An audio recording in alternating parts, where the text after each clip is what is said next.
Hello and welcome to the Career Coaching Academy. I am so glad that you are here. It's been a while since we had our trainings, but I'm so glad that we are here. And today we are going to kick off this academy, learn something new, build ourselves and become better for the future. If you are an old member, you know that we used to have trainings on WhatsApp and we used to discuss a lot of things from CV writing to interviews to different topics, and we have now moved it to YouTube permanent, and we are so glad that you are here. We are so glad that you are part of this body, and we are hoping that you would learn more and you would grow and take your career to the level that you have been dreaming of, or even more than you even imagined. Today we are going to take a closer look at how to build our personal identity or our personal brand and become the face and the voice of it. One of the first things we are going to look at is, who am I? Now, who am I is a very critical question. Sometimes we don't even dare to ask ourselves. Have you ever stood in front of your mirror and said, okay, who am I? Who am I, Eunice? Who am I? And it's one of the questions we need to ask ourselves if we want to identify ourselves, if we need to identify our personalities, our branding, to create a brand for ourselves. We need to identify, who am I? When thinking about who am I, I'm looking at what are the things I like, what are the things I don't like, what makes me happy, what doesn't make me happy, what do I enjoy doing, where are the places I love to go, what are my values, what are my beliefs. All of these things craft who I am, and they are very important and essential when trying to identify ourselves. We need to ask a critical question: who am I? Another area that I feel is important and sometimes we overlook is, who do people say we are? Or when we ask people, who am I, what are they going to answer to us? It is very important for us to understand who we are and also try to know what people think we are, or who people think we are. Sometimes you feel that, okay, I'm a very exciting person, but then you would go out and ask people and they'll go like, oh, you are not that exciting. And that is very important for us to know, because sometimes what we think of ourselves is not also what people think of us. And so in identifying ourselves, even though we are not going to make our judgment based on what people say we are, it is very important to also understand what people say we are, or who people say we are, because they have lived with us, they have grown with us. For example, our parents know a lot about us. They knew us right from when we were born, and they could tell us who they also see us to be. They can give you a vivid explanation of what or who they see you to be, because they have been with you right from birth. Your friends, your colleagues at work, your church mates, everyone would have a different perspective. And sometimes, even though they are from different spaces of life, these different groups of people are going to help us identify ourselves even better. And before we realize, all of these different groups of people, including ourselves, there's going to be one common area that we all find ourselves to be, or we all find a common answer. So probably it's, you are someone who is very loving and kind, and everyone says the same thing amongst all the answers you receive, including yourself. You feel that you are someone who is very loving and kind, and so that becomes something that you believe is part of you or identifies you. When people want to say, who is Eunice, people are going to be able to say, oh, Eunice is someone who is very laughable or someone who is very kind and very nice. And so these are the things that would identify us and help us to also know ourselves. Now, the next area that we are also going to concentrate on is, why am I here? Now, it's a very daunting question, and sometimes all of us wish we had some spiritual answer to this. And then when you say why I'm here, you are going to have this pop up in your face that goes like, oh, Eunice, you are here to do ABC, and that is it. No, it doesn't always happen like that, and sometimes we don't get those kind of answers we are looking for. And so in identifying who we are, we need to also identify why we are here, what exactly we are here to do. And this might not come in one single answer. So don't expect, okay, Eunice, you are here to become a human resource manager, case closed. No, you are not going to get one single answer for that, but you are going to get a spectrum or an area of answers that is going to be within a certain surrounding, that's going to have a certain commonality, something that is going to be common within the answers you are going to receive from yourself, from others, and from, your background. That is going to help you to move on to the next step. So once you identify who am I, you know what people or who people say you are. Now you also identify what I'm here to do. Now in identifying what you're here to do, it helps you to also take decisions on your career.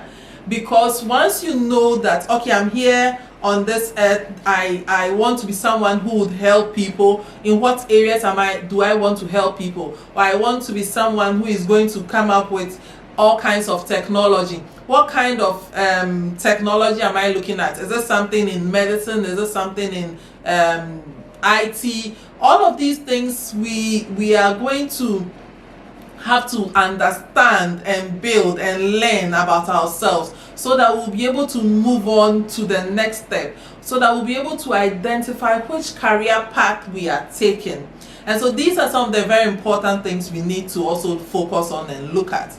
Let's say you're a fresh graduate who just completed the university. You are trying to, after this video, you are gone out there, you are doing all the whole research about yourself, and then you find out one common answer people keep telling you is that you are someone who loves to help people. Now in loving to help people, it also means that you are someone who wants to solve problems, who wants to achieve something for another person.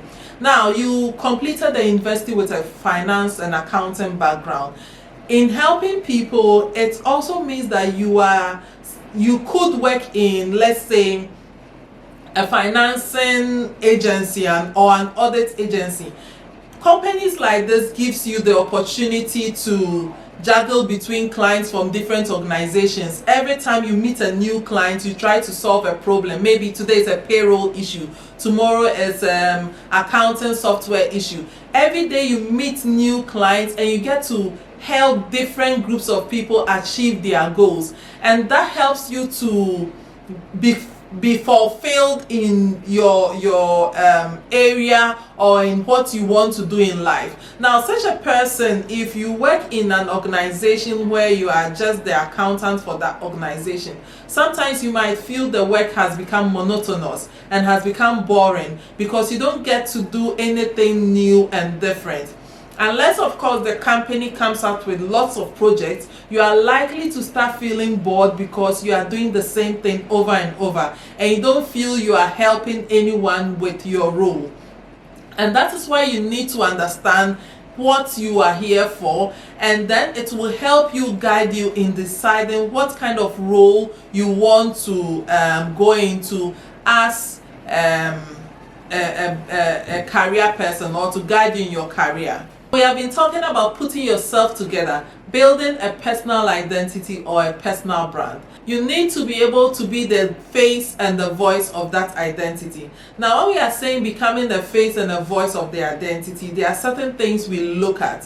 We would consider 3 of them today and likely consider the rest in another session.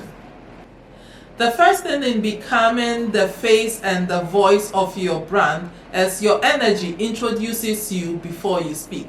When you're going into a meeting to, let's say, book a contract or to negotiate a salary, the energy with which you walk into that meeting with easily introduces you to everyone on the panel. They don't need to speak to you. The manner in which you walk into the room will tell them, this guy or this lady is confident, this person is shy, this person is bold, this person is relaxed, this person is afraid, this person is not sure of what he wants, this person is happy, excited, and all of that. And so your energy is very important. Your face is going to explain a lot to the whoever you are meeting. Let's say your employer. Your voice, the tone of your voice is going to tell them, oh, this person is afraid. We can reduce the salary a little and he'll still take it because he's not really confident in himself.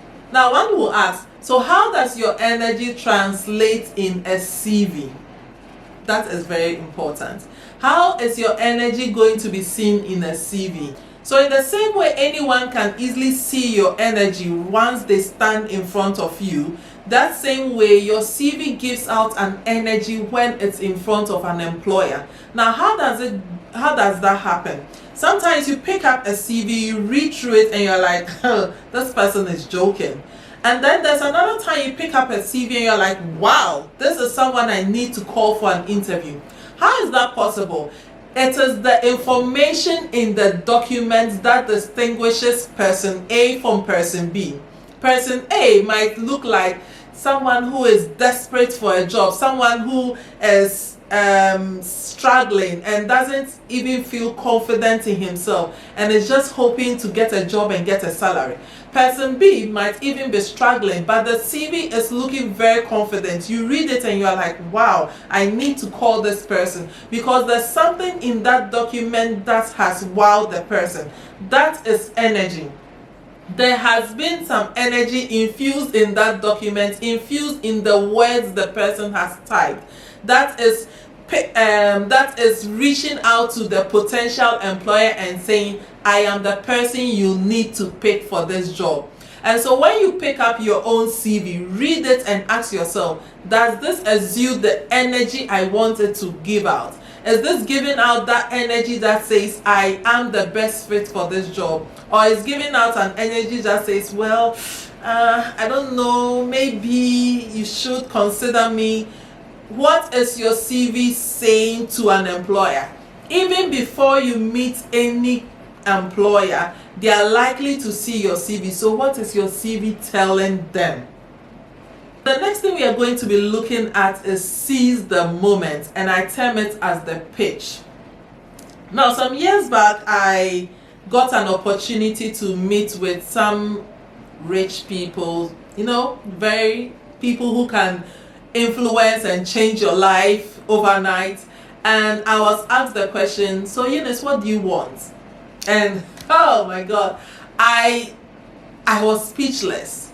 I was fumbling with words. I couldn't put together a simple sentence that says, I want ABC, and if I'm able to get ABC, I'll be able to achieve ABC with it. No. I stood there and I fumbled and I was like, yeah, so I'm looking for a job that can do. I just kept fumbling about, and after I left that place and years later as I'm learning about CV and all of that, I realized I didn't seize the moment. I didn't have the pitch. I didn't have what it takes me to just wow this person and get what I wanted at the time I was in the meeting with that person. And this was an opportunity straight on for me to take advantage and become whatever I wanted to become then. Now, in the same way, I keep coming back to the CV because, of course, this is a career coaching class. And how does your CV seize the moment? Like I said in the previous points, that sometimes your CV can wow any employer. Sometimes your CV is boring. You can put in colors, red, gold, green, blue, black, whatever, but it's still boring because there's nothing on that CV that excites any employer. Now, in seizing the moment, you want your front page of your CV or the first page of your CV. When you pick up any CV, the very first page is the most important page on every CV. Now, I tend to have CVs and you pick the document, and the first page is, of course, the most important things are your name, your phone number, your address. And then you tend to have information such as your nationality. Someone brought in their father's name, their mother's name, their marital status, their gender, their hometown. All of this is not important. This is covering one full page. so that maybe probably you have 3 or 4 pages of a CV, but your first page tells us nothing. And we are going to pick up that document after reading 3 lines of your marital status and all of that. We are just going to throw that document aside, unfortunately, because it's not telling us anything. It's not giving us the information we want. It's not seizing the moment. It is not pitching to us. And sometimes the worst of them is the objective section, where they go like, I'm a young graduate who is looking for a job in a company that has very nice conditions of service with a very nice chair and a desk, and I wish to work in a company. The employer is not looking for what you wish. The employer is looking for what he wants. Now, we should understand that in this world, human beings are selfish. Everyone is looking for what they want. Now, you are in search of a job. That's what you want. He is in search of an employee. That's what he wants. He wants to be able to find someone who will best fit in the role. You need to tell the employer, I am the best fit for this job. Not, I want a company that can give me A, B, C. No, I want a company that I'm looking to work in an organization where I can give them this, that, and that, because I have had experiences in this area that gives me the ability to do A, B, C. That is what an employee is looking at. That's what an employer is looking for. And so at every point, your CV must exude or must give out that pitch. And in most professional CVs, we call it a professional summary. It's a 3 or 4 line sentence that is telling the employer, I am the best fit for this job. You cannot employ anybody else but me, because I am the one that best qualifies for the role. Then we move on to our third point, and I'll probably end here at our third point. Our third point talks about, have you defined your service? Have you defined to anyone what services you provide? Now, a professional summary is going to, and we'll study that more in later sessions, is going to tell the employer, like I said, who you are in summary, and it's not going to talk about your marital status and your hobbies and all of that, but it's going to tell the employer that I have gained experience, let's say over 14 years experience, and I have built myself in sales strategy, in supply chain, in what I'm just picking up different ideas, in finance, and once employed in your company, I can be able to do ABC because of my experience and the excellence I've had over the years. Now, once you do that, you have been able to define your service. And then the rest of it is going to be found in your CV, where you talk about your working experience, your achievements, and all of that. But you are defining your service to the employer. You are telling the potential employer, you are telling him, this is who I am. Now, when I pick up your CV, that is your whole service definition. How you define your service is very important. I always tell people I work with, because I write a lot of CVs, and I tell them that what you are putting in at the work experience section is very important. At least you should have some achievements in there. Now, the problem with most people is that we go to work, we work on a daily basis, and we never achieve any significant thing in the organization, because all we did was to wake up, go to work, come home, wake up, go to work, come home. And that becomes very sad, because when you are asked, so what is the one thing you did well in organization ABC, you are caught fumbling because you really didn't do anything there.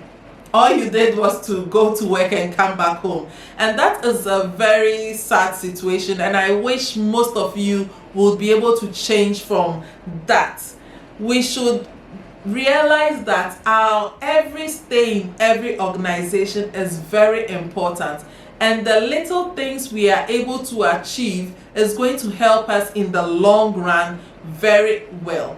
And so we need to be able to put ourselves out there and actually achieve things in the organization, so that we don't have to lie on our CVs, but we actually would be able to achieve great things and then put them on the CV. You need to be able to, one, describe the most important experience that you offer. And that's why I said in your professional summary, in your job working experiences, most of the times the first 2 points, you are telling them, who am I? What is the most important thing or experience that I've been able to achieve or I've been able to offer? Why, for which you should employ me. Defining your service. What is it that you are bringing to the table? When I pick up your CV and I read it, I should be able to know what are you bringing up to the table. And like I said, that is the voice behind your brand. Your CV now becomes the face and the voice behind your brand. So now your CV is telling the employer, what am I bringing to the table? What I am bringing to the table. It is letting the employer understand that when you employ me in your organization, I'll be able to do ABC because in my previous organizations, I was able to achieve ABC. So we need to be very intentional about our jobs. We need to be very intentional about our roles. We need to be very intentional about executing what we are supposed to do whenever we are on the job, so that we can achieve our maximum best, and that now becomes our selling point to a potential employer, and so that it can tell the potential employer, this is what I have for you, and I believe that once employed in your organization, I'll be able to give you the best. Now, this is even before you meet him in the first, for an interview or anything. And so once you have been able to do this on your CV and you are called into an interview, they see the brand behind the documents they touched. Now you have the opportunity to sell out yourself and define yourself in all the English words you can use. And so it is very important for us to be able to identify ourselves, identify our brand, identify who we are and what exactly we are here for. So right from the beginning, and I'm going to conclude, I said, first we need to identify who we are. We need to be able to identify what people say or who people say we are. We need to be able to identify what exactly we are here for on this earth, so that it will help us guide us in our career path. Now, all of this is aimed at building our career, and so it transcends in other areas of our lives. It doesn't necessarily mean that this is stuck with career stuff. If there are other areas of your life that you also want to build upon, this helps you to build upon them. And then we moved on to some of the key areas I wanted to discuss when it comes to building a brand identity. The first thing we looked at was your energy introduces you before you speak. The energy you put out there, your energy you carry with you, the energy that is on your CV, on your document, on that paper, is going to introduce you even before you are seen, even before you open your mouth to speak. And so make sure that whatever you do, as you walk out there, exude great energy. As you send your CV, let your CV carry energy that says, I am the best fit for this role. The next area we also looked at was to seize the opportunity, and that I term as the pitch. Seizing the opportunity, giving out your best 60-second pitch, 1 minute pitch, 2 minutes pitch. If you have been given an opportunity, how do you seize the moment? And like I said, some CVs, you pick one CV and you're like, wow, and then you can pick another CV and like, okay, what are you trying to say? Yes, these are two different CVs and they might all be unemployed people, but then how they exude, how they put, the kind of energy they put in their CV is what is seizing the moment. And so seize the moment in your document, seize the moment physically. Then the last area is to identify or define your service. And so your CV is a basic definition of the service you are offering. Your CV is going to tell everyone what services you offer. And so it is very important to be able to define it very well, clearly, and like I mentioned earlier, put in some achievements, sprinkle them in there, put in some awards you have achieved. Let the employer or potential employer know that this person is likely to be the best person I'll need for my organization. And so thank you all, ladies and gentlemen. Thank you all for coming on board. I'm so excited. We are going to be learning more day in and day out. We are going to invite other people to also come and speak to us sometime. And so join us this and every Friday, 8 p.m. GMT. If you are in a different time zone, I think you need to check the time zone differences and then join us and when it's on.